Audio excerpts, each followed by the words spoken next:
You might recognize this plane. You might recognize this guy. In the last episode, I met up with Dave in Sacramento.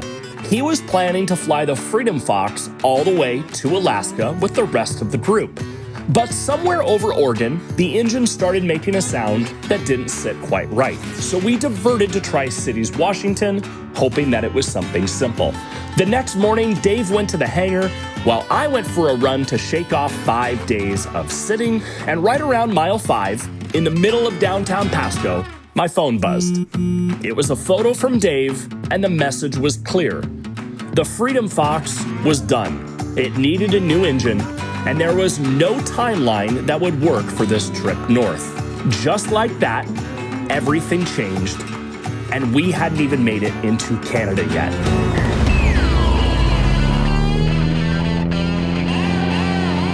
Hey, I'm Brett. Flying isn't just about where you're going, it's about where you can go. From rugged backcountry strips to the edges of the map, I'm chasing adventure, one landing at a time. So buckle up and come along. We are cleared to adventure. Cessna 904 Alpha, radar services are terminated. You are cleared to adventure.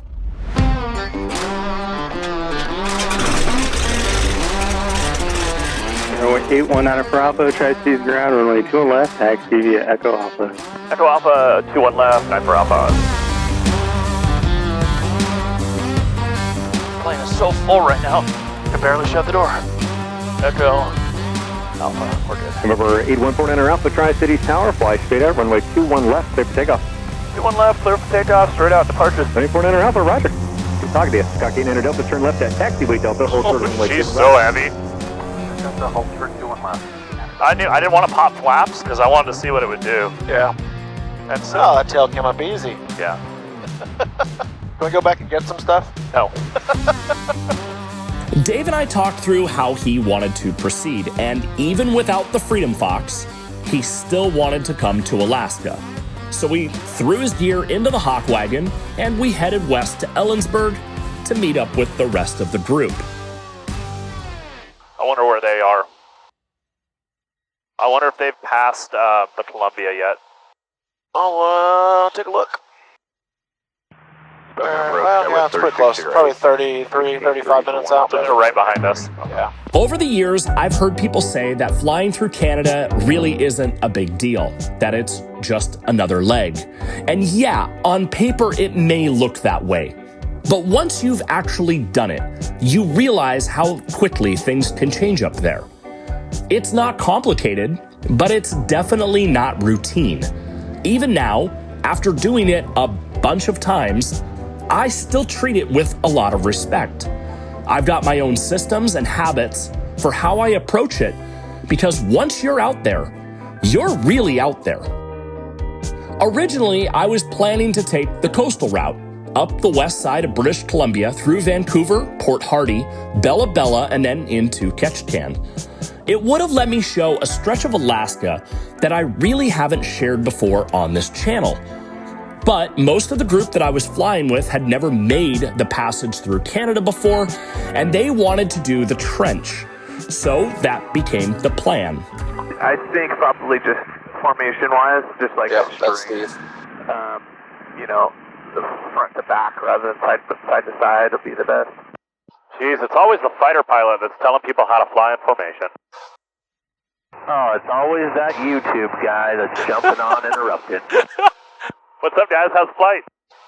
It's nice, man. How's it going for you guys? Oh, good. We're just coming into Ellensburg right now. You're about 25 minutes in front of us. Oh, yeah, we see you there south of Yakima. Hey, Trent, you know, I heard that Cub Crafters wanted you to stop in and trade out for a UL Cub. Yeah, I've got this open door policy. They really love me there. You and I both, brother.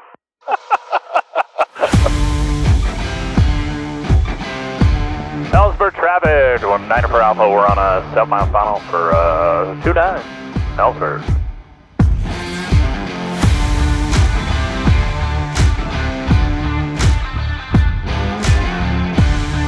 I feel like you've done this before.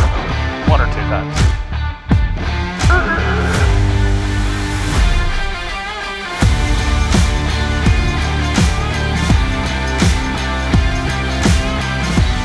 Made it to Ellensburg. Made it to Ellensburg. This is the meetup spot. Trent, Steve, and Ryan are on their way. They're about 20 minutes out. And Aaron should be here somewhere. Nice FBO here that Aaron runs. If you watch much of YouTube, you'll probably recognize a couple of the guys that are flying with me. Just made it to Ellensburg. This is Aaron's baby. This is your FBO. Yeah. This is his place. Best FBO. This will be their first time flying their own airplanes to Alaska and their first time flying through Canada. They've seen the videos and they've heard the stories, but now they're going to experience it for themselves. You guys all ready? We are. Ellensburg traffic. 94 Alpha flight of 5, taking 29, right downwind. Ellensburg.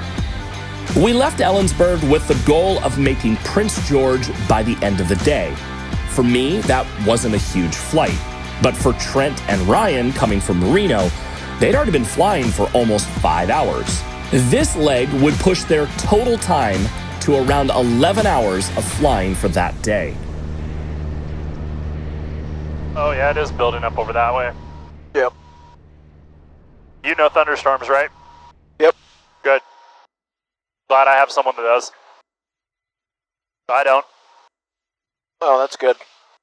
I just say that I do. Oh, well. I just say that I don't. Having Dave in the right seat turned out to be a real bonus. As much as I felt bad about the Freedom Fox, it was sure nice having someone sitting next to me, pulling up for-flight weather, and helping me dodge the constant wave of thunderstorms that Mother Nature kept throwing at us. No rest for the wicked, at least for a few hundred miles. I'm running wild. Ride the lightning, run on empty in the ring of fire. But it's 5 o'clock, I don't know, 200 feet. Alright, sounds good.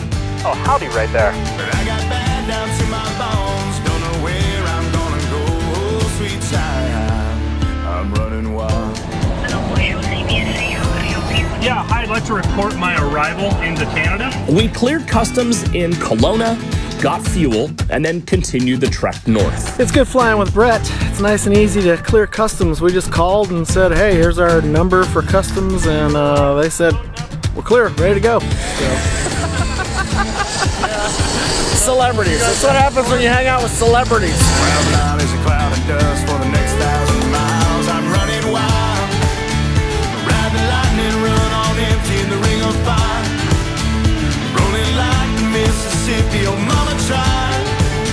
But I got bad down to my bones. Don't know where I'm gonna go, oh sweet child.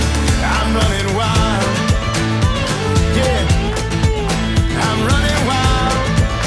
This part of Canada is absolutely beautiful. It's where the Cascade Range tapers off and gives way to the rolling hills and high plateaus shaped by old river valleys and glaciers.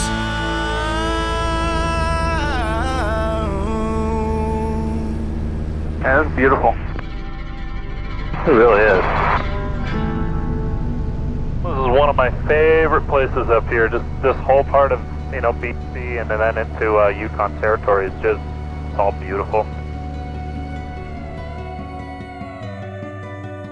As I said, the goal today was to make it to Prince George so that we would be in position for the trench the next day. But since we've got a minute, here's a quick breakdown of the 3 main routes that most people take when flying from the lower 48 to Alaska. The first up is the highway route. It starts on the east side of the Rockies and it follows the Alcan Highway all the way up. This is the route that I took about 9 months ago when I brought the Hawkwagon south with my buddy Jeff. The highway route is by far the safest. There's always fuel, roads, and maintenance if you need it. But when you're starting on the west side of the Rockies, it means crossing the mountains twice, and it adds a ton of time and distance. The second route is the coastal route. And this is the route that I had originally planned to take north on this trip. If the Alcan is the safest, the coastal route is the most dangerous. For hundreds of miles, there is nothing but freezing water and rugged coastline. It doesn't matter at that point if you're flying at 500 feet or 10,000 feet. If something goes wrong, you're going into the same place. The shoreline is dense with trees, so your only real outs are actually in the ocean. Now that said, I still love the coastal route. It shaves almost a full day off the trip, and while the sketchiest part is only a few hundred miles long, it's not a route that you take lightly. On this trip, the weather didn't line up for it, and I would have been faced with a 25-knot headwind the entire way. And, well, let's just say that wouldn't have worked with fuel.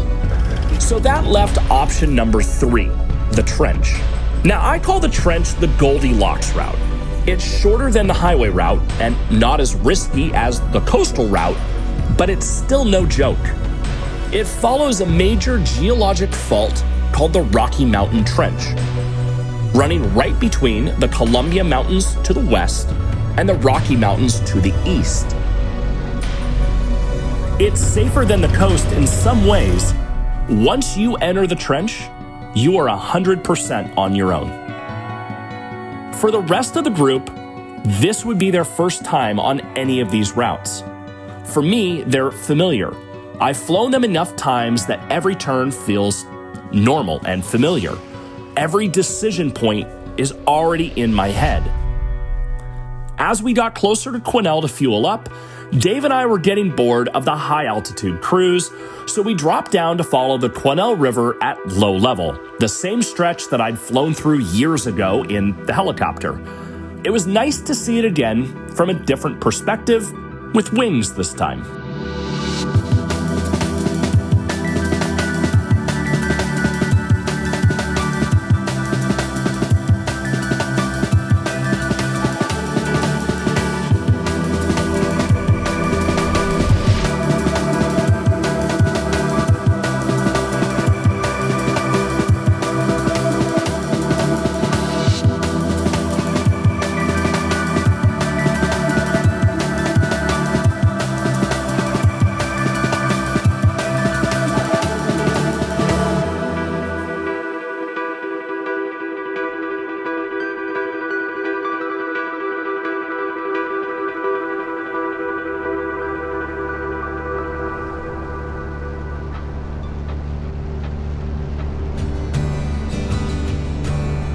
Did Steve call us as a flight? I wasn't listening.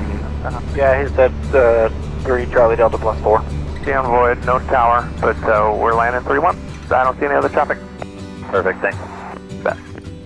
Well, this is cool. Just landed at Quesnel, British Columbia. Got the Quesnel Flying Club over here, and looks like a nice little terminal. We fueled up in Quesnel, did a bit of formation flying with Trent and Ryan, and then we lined up for an infield landing at Prince George. I think Ryan's pretty much over the top. Actually, a little oh, there he is. far back. All right, so Ryan's coming into the picture now. That's good. Trent, I'm going to have you get back in position. Ryan, move in right up next to Trent on the left side of Trent. All right, go for it. Whenever you're all ready, puff smoke. You tell me when, Ryan. 1, 2, 3. That looks insane. All right, one more. Are you ready, Ryan? 3, 2, 1, smoke.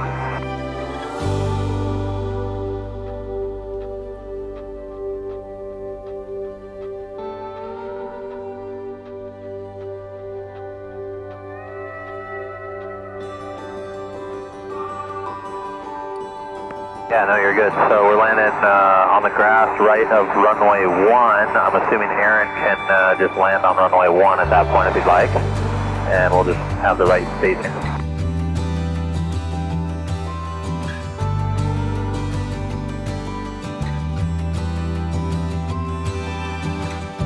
Well, made it to Prince George for the night. Got all the planes tied down. And we're gonna go get a taxi to town. The flying was done for the day, but tomorrow we'd enter the trench. And the big question was still hanging in the air. Would the weather hold, or would we be making another change of plans? And don't forget, for every new subscriber in July and August, I'm donating a penny to the Recreational Aviation Foundation to help protect backcountry aviation. It doesn't cost you anything, but it's making a huge difference. In fact, this is how much we've raised so far. See you next week with a new video. Cessna 904 Alpha, radar services are terminated. You are cleared to adventure.